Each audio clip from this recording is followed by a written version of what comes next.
अलीगढ़ भाजपा जिला अध्यक्ष चौधरी देवराज सिंह से आज हम आपकी भेंटवार्ता कराते हैं। देवराज जी, मैं पहले ये पूछना चाहूँगा कि अलीगढ़ में यहाँ की जो संसदीय क्षेत्र है उसके लिए अभी तक बीजेपी के कैंडिडेट की घोषणा नहीं हुई है, क्योंकि चुनावी समय नज़दीक है।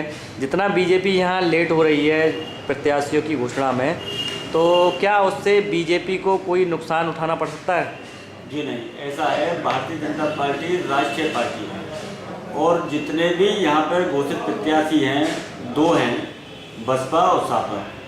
ये दोनों पार्टी के नहीं बल्कि व्यापारी ये प्रत्याशी हैं और ये चेंज भी हो चुके हैं।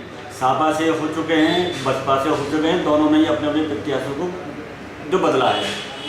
भारतीय जनता पार्टी में ऐसा नहीं होता है। हम लोग छान के और बहुत ही मजबूत प्रत्याशी लाएंगे और हमारे यहाँ ऐसा नहीं है कि आज उतार दो और कल उसको हटा दो, जैसा यहाँ हो रहा है।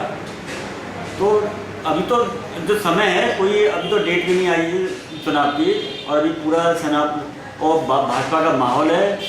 और आप ये कह रहे हो कि और जो पार्टी हुई हैं, मुझे आप ये बताइए कि आज घोषित जो करें कल हट जाए। अब सपा में सब जफर आलम साहब का ये लग रहा है कि अब वो हटने वाले हैं, अब ये जो आ रहा है। तो ऐसी जो संस्कृति और ऐसा हमारे यहाँ नहीं होता पाया। अब क्योंकि यहाँ के प्रत्याशी के लिए दावेदारी में कई दिग्गज नाम चल रहे हैं, साथ ही साथ ये भी सुना जा रहा है कि पार्टी हाईकमान यहाँ पर किसी बाहर से किसी दिग्गज कद्दावर नेता को, जैसे कि उमा भारती या एनी अदर, किसी को उतारने का मूड बना रही है। क्या ऐसा भी हो सकता है? देखिए, अभी तक प्रत्याशियाँ दो हुए घोषित, जिन्हें आप ये कह रहे हैं कि मजबूत है, मेरी नज़र में वो जीरो हैं।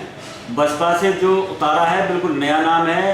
अलीगढ़ की जनता ने अरविंद सिंह को आज तक ना देखा है। अभी ये टिकट घोषित हो जाने के बाद 20-25 दिनों से असलाओं के बीच में ये लोगों से मिल रहे हैं।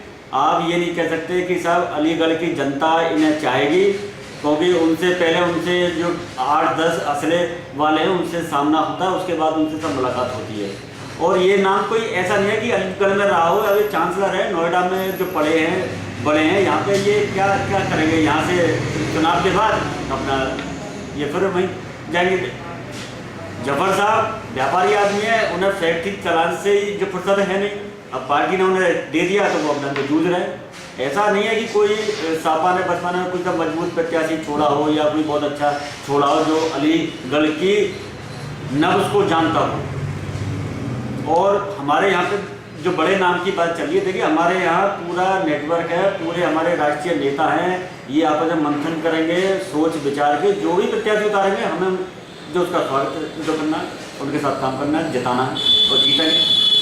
अगर हम इस समय एक नई उभरती हुई पार्टी जिसके ने कि हिंदुस्तान का दिल कहे जाने वाले दिल्ली पर इस समय सरकार बनाई और कब्जा किया, आम आदमी पार्टी की अगर बात करें, तो क्या आम आदमी पार्टी का जो नज़ारा दिल्ली में देखने को मिला, क्या वह नज़ारा अगर हम अपने लोकसभा संसदीय क्षेत्र के हिसाब से पूछें तो यहाँ अलीगढ़ में भी आम आदमी पार्टी का वो नज़ारा दिख सकता है? देखिए, आप पार्टी ने गवर्नमेंट नहीं बनाई है। सबसे बड़ी पार्टी भारतीय जनता पार्टी थी। भारतीय जनता पार्टी ने सिर्फ इसलिए कि हमें जोड़ तोड़ की राजनीति में विश्वास नहीं है और सत्ता हमारे लिए ऐसी चीज़ है जो नहीं है जिसके लिए छीना जाए।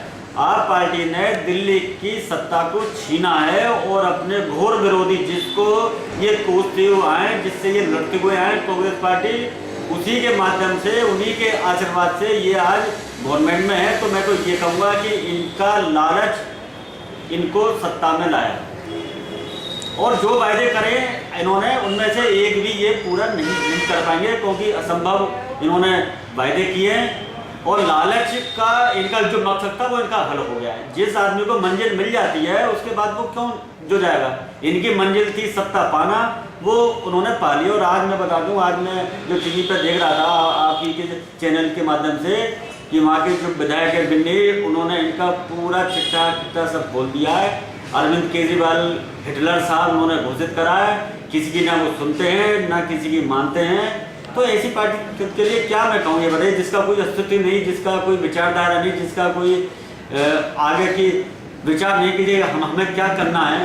सिर्फ उनका सत्ता भोग, उनका जो मकसद था जो उनका हल हो गया। इस समय जो नरेंद्र मोदी जी की जो बयार चली हुई है, उस बयार को आप कांग्रेस विरोधी बयार कहेंगे या फिर वाकई जनता की ये डिमांड है कि हाँ परिवर्तन होना चाहिए? आदरणीय मोदी जी की बयान नहीं, मैं तो इसको ये कहूँगा कि देश की ये ज़रूरत है, क्योंकि आज देश को सशक्त प्रधानमंत्री के रूप में मोदी जी को देख रहे हैं। आप मुझे बता दिए, इनके अलावा किसी भी पार्टी में कौन सा ऐसा व्यक्ति है जो प्रधानमंत्री जैसा महत्वपूर्ण पद को संभाल सकता है, देश को संभाल सकता है? जितने भी हैं सब दागी हैं, वो मुख्यमंत्री रहते हुए नहीं कुछ कर पाए हैं, तो प्रधानमंत्री का तो ख्वाब जो देख रहे हैं वो मोदी जी को आज देश की जनता ने उन्हें मांग करी है और देश की जनता ही उनको प्रधानमंत्री पद पर पहुंचाएगी, जो उनका अधिकार है। अभी ऐसा सुना गया था कि लखनऊ से एक टीम आई है यहाँ पर, जो कि यहाँ के प्रत्याशियों के बारे में उन्होंने जनता से और कार्यकर्ताओं से सलाह मशवरा किया है कि किसका कितना वजूद है। क्या इस तरीके की टीम यहाँ आई थी और कुछ निर्णय आगे करेगी? नहीं, टीम ने मुझसे तो संपर्क अभी तक नहीं करा है। आप लोगों के माध्यम से मुझे मालूम चला है। अगर ऐसा आई भी है तो इसमें कोई हर्ज नहीं, इसमें कोई नुकसान जो नहीं है। अगर छानबीन हो रही है और अगर जनता से पूछा जा रहा है तो इसमें कोई जो बुराई नहीं है। मेरी तो जानकारी में नहीं है, लेकिन अगर है तो इसमें कोई हर्ज नहीं है। अच्छी बात है। अच्छा, एक बात ये कि अगर संगठन में से एक चुनावी प्रक्रिया अपनाते हुए अगर प्रत्याशी की घोषणा की जाए संगठन में से ही, ना कि ऊपर से कोई भी कद्दावर नेता थोपा जाए, क्या इस तरीके की प्रक्रिया को संगठन में मतलब यूज़ करना चाहिए? हमारे संगठन में जितने भी हैं अभी तक तो किसी का नाम ऐसा नहीं आया है जो लोकसभा का दावेदार हो या लोकसभा की मांग रहा हो। संगठन का काम हमारा चुनाव जो लड़ाने का है, ऊपर से चाहे छोटा नाम हो या बड़ा नाम हो, जो भी नाम हमारा जो भारतीय जनता पार्टी का झंडा ले आएगा, जिसकी मोहर ऊपर हमारा चुनाव समिति जिसका नाम को घोषित कर देगी, वो हमारे लिए प्रत्याशी होगा। उसके लिए हम जी जान से जुट के उसको जिताएंगे, हर हाल में जिताएंगे। और आधा काम हम करेंगे, आधा काम इस देश की और अलीगढ़ की जनता करेगी। अलीगढ़ में लोकसभा संसदीय क्षेत्र को देखते हुए यहाँ की किन प्रमुख समस्याओं को मुद्दा मानते हुए बीजेपी लड़ेगी? पहले जो सांसद थी राजकुमारी चौहान जी, मैं समझता हूँ उनका काम तो खैर बहुत दूर की चीज़ है। अलीगढ़ की जनता ने उनका चेहरा भी नहीं देख पाए। 5 साल तक कोई ये नहीं बता सकता कि राजकुमारी चौहान ने कोई काम करा हो या किसी के बात को समझा हो। अलीगढ़ में घूमेंगी जब तो पता चलेगा कि अलीगढ़ में है क्या। कोठी से बाहर नहीं आई, दिल्ली या जो कोठी।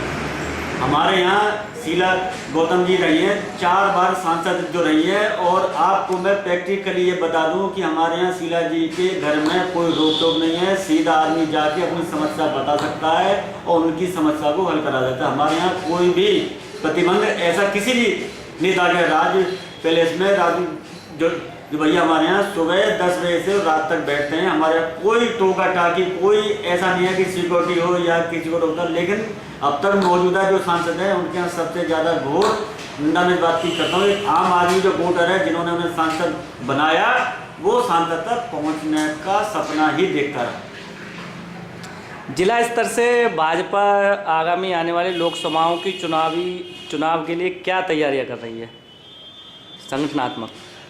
देखिए, अभी तक तो हमारे सामने लोकसभा तक चुनाव है। लोकसभा के चुनाव में हम लोग जो संगठन को मजबूत जो कर रहे हैं, हमारा नीचे के स्तर तक, हमारा न्याय पंचायत तक हम लोग काम कर रहे हैं। अपने जो संगठन को मजबूत जो कर रहे हैं ताकि हमारा कोई प्रत्याशी घोषित हो तो हम लोग उसको जिताने के लिए काम करें। धन्यवाद।